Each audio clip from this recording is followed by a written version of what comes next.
Community, 14-year-old Brandon McInerney is accused of killing 15-year-old openly gay classmate Lawrence King with 2 gunshots to the back of the head in class as horrified students looked on. Well, tonight we're waiting for this verdict in this tragic and highly debated case.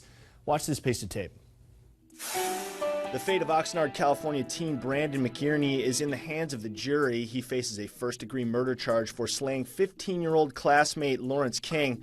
The prosecution says Brandon, now 17 and charged as an adult, is guilty of murder and a premeditated hate crime, but the defense says this is a case of manslaughter, that Brandon shot the gay student in the heat of extreme emotion. The so-called gay panic defense alleges Lawrence sexually harassed his middle school classmate until Brandon snapped and turned into a killer. Now, if he is found guilty of first-degree murder, Brandon, now who is 17, faces a sentence of 53 years to life in prison.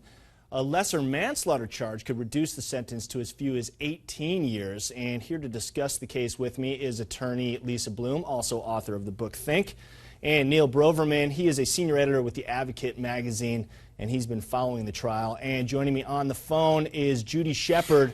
Her 21-year-old son, Matthew, was tortured and murdered for being gay. Judy, thank you so much for joining us. This story must hit very close to home for you. Oh, it absolutely does.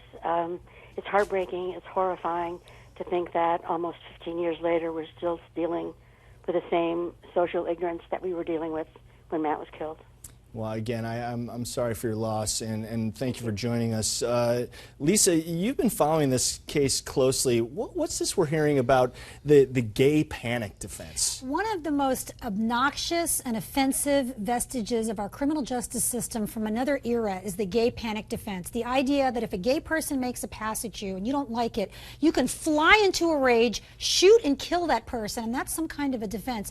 I mean, that should appall all decent people in the same way that if an African-American made a pass at a white person who's a racist and they flew into a rage and killed that person, that would not be an acceptable defense in an American courtroom, and it's time for us to get rid of it altogether. Now, this trial is taking place just a matter of miles north of here in Los Angeles, and Neil Broverman, you were in the courtroom for the closing arguments. Can you describe the atmosphere in the courtroom for us?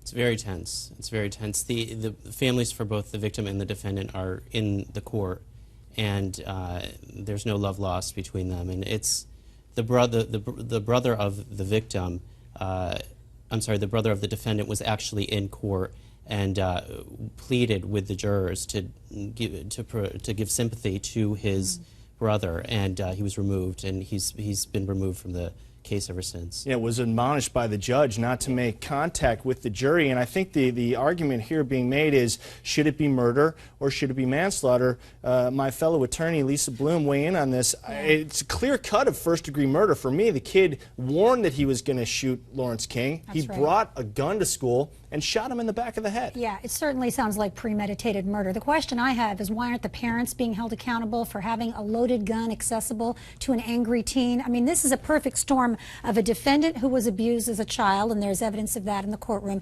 access to guns, homophobia, a lack of tolerance teaching in the school, and that little boy. I mean, you see the face of this little boy who was murdered in a classroom full of students in a computer lab. Why? Because he was gay. This should not be happening in 2011 in our country. I completely agree with you. And reports say that Lawrence King, the victim in the case, began wearing women's clothing, jewelry, and makeup in the 7th grade, and certainly not an excuse to kill the kid. It might be outrageous behavior, but although he was further targeted by bullies, the school could not legally stop him because of a California hate crime law that prevents gender discrimination. Now, just weeks before his shooting death, an 8th grade assistant principal sent a memo to every teacher in the school, and it read, "We have a student on campus who has chosen to express his sexuality by wearing makeup. It is his right to do so. Some kids are finding it amusing, others are bothered by it. As long as it does not cause classroom disruptions, he is within his rights." Now, Lisa, was this enough of a step for the school to take? No. Great question. This is what they call in schools an educable moment. This was a chance to talk to the students and say, you may feel uncomfortable. You may have been taught different things, but there are, a lot of different kids in this school, kids who express themselves in different ways, and everybody is equal. Teach tolerance. It's so important to do that in our country. And this case is a glaring example of how far we have to go in